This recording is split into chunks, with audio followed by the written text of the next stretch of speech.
قل هل يستوي الذين يعلمون والذين لا يعلمون. Bismillahirrahmanirrahim. Alhamdulillahirabbil alamin wassalatu wassalamu ala asyrafil anbiya'i wal mursalin Muhammad ibn Abdillahil amin wa ala alihi wa sahbihi wa man tabi'ahum bi ihsanin ila yaumiddin. Rabbi zidni ilman warzuqni fahma. Rabbi shrah li sadri wa yassir li amri wahlul 'uqdatan min lisani yafqahu qawli. Amma ba'd. Telah kita jelaskan tentang rukun-rukun salat apa saja. Kemudian tata cara salat juga sudah kita jelaskan pada pelajaran-pelajaran yang lalu, dan sekarang kita akan mempelajari tentang sunnah-sunnah salat, dan ini insya Allah akan menjadi pelajaran yang terakhir dari pelajaran fikih level 1 ya. Dan insya Allah nanti pelajaran berikutnya akan kita lanjutkan pada pelajaran level 2. Pelajaran level 2 akan kita pelajari di sana tentang sunnah, salat sunnah, salat Jumat, salat berjamaah, salat duha, salat sunat wudu dan sebagainya insyaallah taala. Salat sunnah salat sekarang kita akan pelajari. Dalam salat wajib ada sunnah salat. Sunnah salat ini sebelum kita baca yang di buku, kita harus memahami bahwa sunnah itu terbagi menjadi 3. Ada sunnah yang dilakukan sebelum salat, ada sunnah-sunnah yang dilakukan pada saat salat, ada sunnah-sunnah yang dilakukan setelah salat. Ini 3 hal ini harus jelas. Jadi kalau sudah jelas, nanti kita akan baca buku, kita akan mudah dan mengerti dengan mudah. Yang sebelum salat, sunnah yang sebelum salat adalah adzan, kemudian iqamah untuk laki-laki. Adzan untuk laki-laki, ya, kemudian iqamah, perempuan tidak disunahkan adzan. Kemudian setelah itu sutrah itu penghalang, pembatas. Jadi kalau kita sholat, di depan kita ada sesuatu yang menghalangi. Jadi kalau ada orang lewat tidak ada masalah. Di depan kita ada sesuatu yang menutupi antara kita dengan orang yang akan melewati kita. Itu sunnah juga. Kemudian juga disunnahkan juga untuk supaya tidak sholat dalam keadaan memikirkan hal-hal di luar sholat, memikirkan macam-macam, ada banyak pikiran dan sebagainya. Ketika kita sholat, kita fokus dan khusus untuk berdoa dan memohon kepada Allah Subhanahu wa taala dan menyembah Allah Subhanahu wa taala. Itu sebelum sholat. Ada lagi sunnah-sunnah pada saat sholat. Nah, sunnah pada saat sholat ini penting untuk dipahami dengan fokus, dengan baik. Ya, jadi dengarkan dengan fokus, terbagi menjadi 2. Sunnah-sunnah sholat terbagi menjadi 2. Ada sunnah yang dinamakan dengan ab'ad, ada sunnah yang dinamakan dengan hayat. Sunnah ab'ad adalah sunnah muakkadah. Sunnah muakkadah yang kalau ditinggalkan maka disunnahkan untuk sujud sahwi. Sujud sahwi artinya adalah sujud yang dilakukan kalau ada kekurangan dalam sholat. Hukumnya dalam mazhab Syafi'i, hukumnya adalah sunnah dan dilakukan selalu sebelum salam. Jadi kalau kita ingat sesuatu sebelum salam, maka kita sujud sahwi sebelum salam. Dan dia hukumnya sunnah, artinya kalau tidak sujud sahwi tidak ada masalah. Ya, jadi sholat dia lupa sesuatu dan sebagainya, dia tidak sujud sahwi, tidak ada masalah sholatnya. Namun lebih afdal dia sujud sahwi. Ab'ad, sunnah ab'ad, jika sunnah ab'ad ditinggalkan ab'ad, maka di sini disunnahkan sujud sahwi. Kalau sunnah hayat, ya, yang kedua namanya sunnah hayat. Ini sunnah hayat ini adalah sunnah yang tidak muakkadah, tidak seperti ab'ad. Kalau ditinggalkan tidak usah sujud sahwi, tidak ada masalah. Seperti sunnah ab'ad, seperti tasyahud awal tadi kita contohkan. Itu kalau ditinggalkan kita sujud sahwi. Jadi jangan sampai meninggalkan, jangan sembarangan dan sengaja meninggalkan tasyahud awal, tidak. Tentunya. Namun jika kita ketahui hukumnya supaya kalau kita lupa, jadi imam lupa, di rakaat kedua tidak tasyahud awal, maka ketika sudah naik ke rakaat ketiga tidak boleh duduk lagi. Kenapa? Karena di sini kita sudah melakukan rukun. Kalau kita duduk lagi, melakukan yang sunnah, kemudian bangun lagi, jadi rukunnya bertambah nanti. Nggak boleh rukun bertambah. Kenapa? Karena sudah berdiri, duduk lagi, kemudian berdiri lagi. Kalau belum berdiri, belum sempurna, maka duduk nggak masalah. Ya, misalkan kita langsung naik ke rakaat ketiga, belum sempurna berdiri, maka boleh kita duduk dan kita membaca tasyahud al-awwal. Karena rukunnya belum sempurna. Kalau sudah berdiri sempurna, tidak boleh duduk lagi. Kenapa? Karena yang ditinggalkan sunnah. Dan kalau kita duduk lagi, kemudian kita bangun lagi, menambahkan sunnah, menambahkan rukun, dan itu tidak boleh. Yang dimaksud dengan ab'ad as-salah adalah, atau sunnah-sunnah mu'akkadah dalam salat adalah tasyahud yang pertama. Itu yang pertama. Itu hukumnya ab'ad, sunnah ab'ad, ya. Kemudian duduk untuk tasyahud, baca tasyahudnya dan duduknya. Kemudian salawat kepada Nabi, ini di tasyahud awal semua, tasyahud yang pertama semua ini, ya. Ini juga termasuk ba'dus shalah. Kemudian pada kunut subuh ini ada perbedaan ulama. Ada madhab Syafi'i dan Maliki yang mengatakan sunnah. Bahkan kalau ditinggalkan, sebagaimana kita pelajari sekarang, disunnahkan untuk sujud sahwi. Sebagian madhab atau para ulama tidak mengatakan sunnah. Jadi tidak ada masalah kita ikuti yang mana. Kalau kita mengikuti madhab Syafi'i, maka kita lakukan kunut, dan itu adalah sunnah. Paling sedikit kita mengatakan Allahumma ghfirli, ya. Dalam kunut kita mengatakan Allahumma ghfirli, itu sudah disebut kunut. Jadi kalau kita baca Allahumma hdini fiman hadaitu wa afini fiman afaitu wa tawallani fiman tawallait, boleh, tidak ada masalah. Itu lebih afdal. Kemudian salawat kepada Nabi sallallahu alaihi wasallam dalam kunut tersebut. Salawat kepada Nabi dalam kunut. Dan juga berdirinya sunnah juga. Kemudian juga salawat dan salam kepada Nabi sallallahu alaihi wasallam juga termasuk sunnah ab'ad. Kemudian kunut ini saya bahas sedikit tentang kunut. Kunut di sini ada yang mengatakan dalilnya dhaif atau lemah dan sebagainya. Dalam kunut ada perawi yang menjadi sumber perdebatan yang bernama Abu Ja'far Ar-Razi, yang mengatakan sahih. Mereka alasannya karena Abu Ja'far itu sahih. Karena kalau meriwayatkan dari Rabi' bin Anas, dari Anas bin Malik dari Nabi sallallahu alaihi wasallam, itu sahih riwayatnya. Itu adalah riwayat kunut. Nah, bukan jadi Abu Ja'far meriwayatkan dari Al-Mughirah, itu lemah. Kalau Abu Ja'far dari Al-Mughirah lemah. Nah, jadi kalau ada orang mengatakan lemah, itu menurut ulama Syafi'i, madhab Syafi'i, mereka tidak mengatakan lemah. Ya, jadi ada perbedaan, dan pada awal pelajaran kita sudah menjelaskan bahwa kadang-kadang perbedaan pendapat terjadi karena sumber permasalahan, sumber hadis itu diperdebatkan. Ya begitu. Jadi orang mengatakan lemah hadisnya, salah paham. Jadi Abu Ja'far Ar-Razi ini ketika meriwayatkan dari bukan Al-Mughirah, ya, Rabi' bin Anas, dia sahih begitu. Kenapa kok bisa begitu? Itu dipelajari dalam ilmu mustalahul hadis. Kadang-kadang satu perawi hadis itu kadang-kadang dia lemah dia kuat, diterima, hafalannya kuat, namun setelah tua dia pikun misalkan. Atau kadang-kadang periwayat hadis itu meriwayatkan kuat dari kitabnya. Kalau meriwayatkan dari kitab dibolehkan, dia bagus riwayatnya, diterima oleh para ulama. Namun tiba-tiba dapat musibah, kitabnya kebakaran misalkan, rumahnya kebakaran, kitabnya yang biasa dia meriwayatkan hadis terbakar. Nah, akhirnya para ulama membedakan riwayat sebelum kitab terbakar dan sesudah kitab terbakar misalkan. Itu dipelajari dengan detail dan teliti dalam ilmu namanya mustalahul hadis. Jadi kadang-kadang seorang perawi itu kalau riwayat dari fulan, dia bisa dibedakan.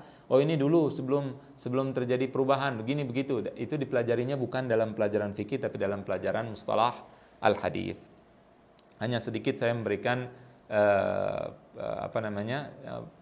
selayang pandang sekilas tentang kenapa kok bisa seorang perawi itu kadang-kadang ada perbedaan pendapat, ya.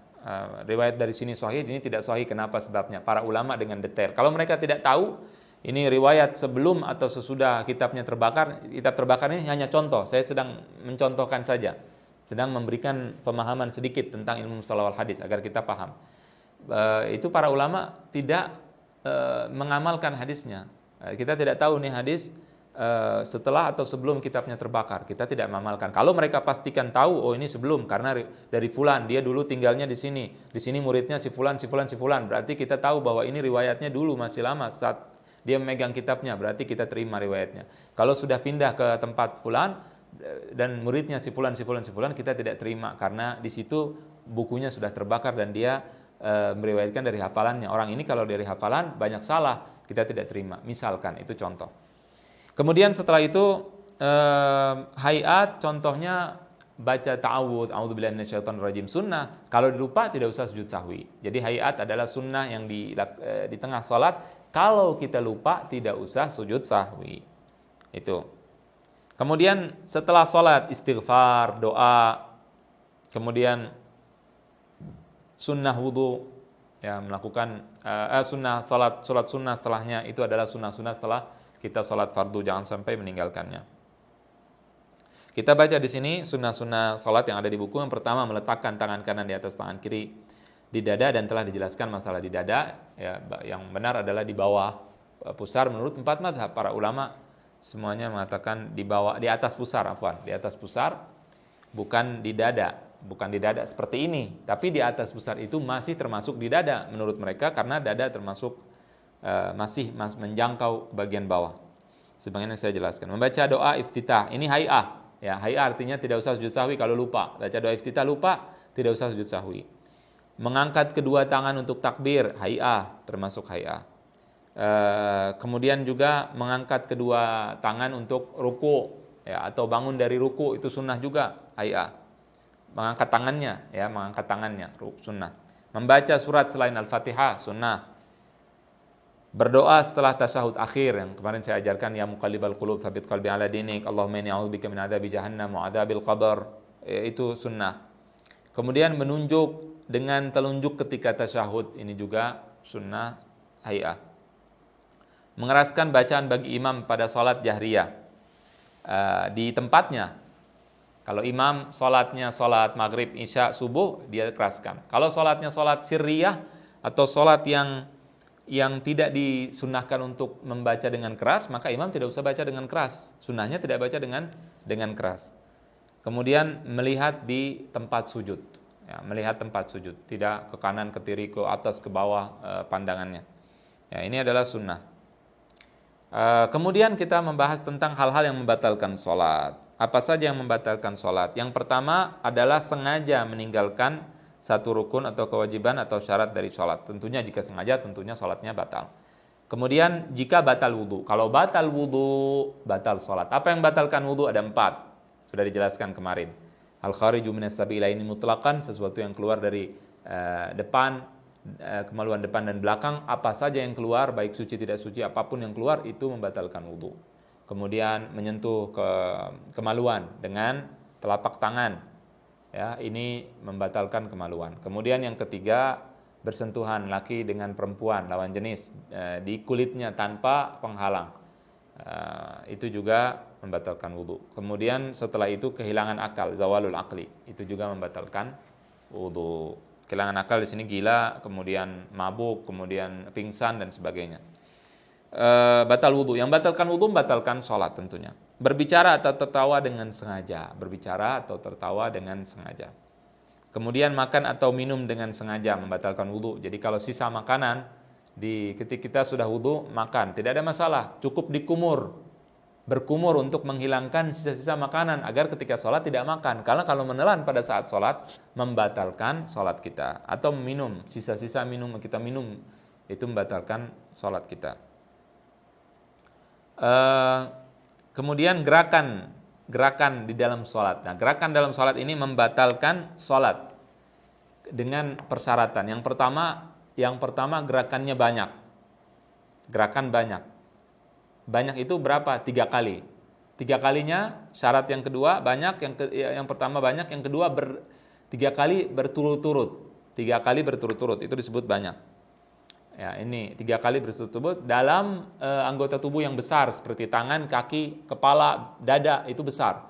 Kalau mata saya gerak-gerak misalkan seperti ini, atau lidah saya gerakan ke kanan, ke kiri, ke atas, ini tidak membatalkan sholat karena bukan anggota yang besar. Ya, jadi kalau kita gerakan alis atau sebagainya, tentunya tidak disuruh untuk gerak-gerakan seperti itu, tidak. Tapi kalau kita gerakan 2-3 kali atau kita berkedip 2-3 kali, 4 kali, itu tidak membatalkan sholat. Yang dimaksud di sini adalah gerakan yang besar. Berarti misalkan nengok ke kanan. Nah, ini tidak membatalkan sholat karena sekali. 2 kali tidak membatalkan, 3 kali berturut-turut membatalkan sholat. Itu yang pertama. Kemudian tanpa sebab, kalau ada sebab tidak ada masalah. Misalkan ada handphone mengganggu orang sholat jamaah, keluarkan handphonenya, matikan, tidak ada masalah. Kenapa? Karena ada sebab, ada tujuannya. Yang kita bicarakan gerakan tidak ada tujuan, dia sekedar bergerak, nengok-nengok, tidak ada tujuannya, itu tidak pantas dikerjakan dan tidak boleh dikerjakan. Ya. Kemudian yang berikutnya tidak bermaksud bermain. Kalau maksud main, dia maksud main, nengok, maksud main, atau dia menggerakkan tangan maksudnya bermain, maka 1 kali batal, langsung batal sholatnya. Ya, tidak perlu nunggu 3 kali berturut-turut, tidak perlu. Kalau niatnya main, karena sholat bukan untuk main. Jadi orang yang gerak di luar gerakan sholat, tujuannya bermain-main, maka langsung batal sholatnya, diulang lagi dari pertama. Kemudian setelah itu hal-hal yang dibenci atau makruh pada sholat, ya, mengangkat kedua mata ke langit. Ini yang pertama. Ya, kemudian menjamkannya atau melihat ke sekelilingnya, melihat yang membuat lalai intinya, melihat sesuatu yang membuat lalai, melihat kaligrafi, melihat kaos di depan kita, ada orang pakai kaos, ada tulisannya, ada gambarnya, kemudian kita perhatikan gambar tersebut, tulisan tersebut. Ini dimakruhkan. Makruh artinya tidak bagus, tidak baik dikerjakan. Kemudian gerakan yang tidak penting, ya kedap-kedip mata dan sebagainya tidak penting, tidak perlu. Kemudian dia kedap-kedip, ini tidak perlu, ini makruh. Menahan kentut atau buang air besar atau kecil, ini juga makruh. Ya, namanya al-akhbathan. 2 hal yang jelek, yaitu kencing dan buang air besar dan buang air kecil. Ini tidak perlu kita tahan-tahan. Kalau kita ingin, kita selesaikan hajat kita, baru setelah itu kita sholat. Kemudian sholat di depan makanan. Jadi kalau ada makanan enak, kemudian kita ingin makan, kemudian kita datang waktu sholat. Di sini kita makan dulu baru sholat, tidak ada masalah. Supaya apa? Supaya sholatnya khusyuk. Tapi tentunya bukan tiap hari. Ya, ini kalau kadang-kadang begitu. Jadi kita jangan setiap hari, setiap mau sholat dihidangkan makanan, tidak tentunya. Jika kita kadang kelaparan, ingin makan banget, kemudian ada sesuatu yang kita inginkan, kita kerjakan dulu agar sholat kita khusyuk, itu maksudnya. Termasuk juga yang lain, ada sesuatu yang ingin kita lakukan, dan itu akan mengganggu konsentrasi kita pada saat sholat, maka kita lakukan. Tentunya di sini bukan tiap hari, tentunya ketika pada saat kebetulan terjadi hal tersebut, baru kita lakukan.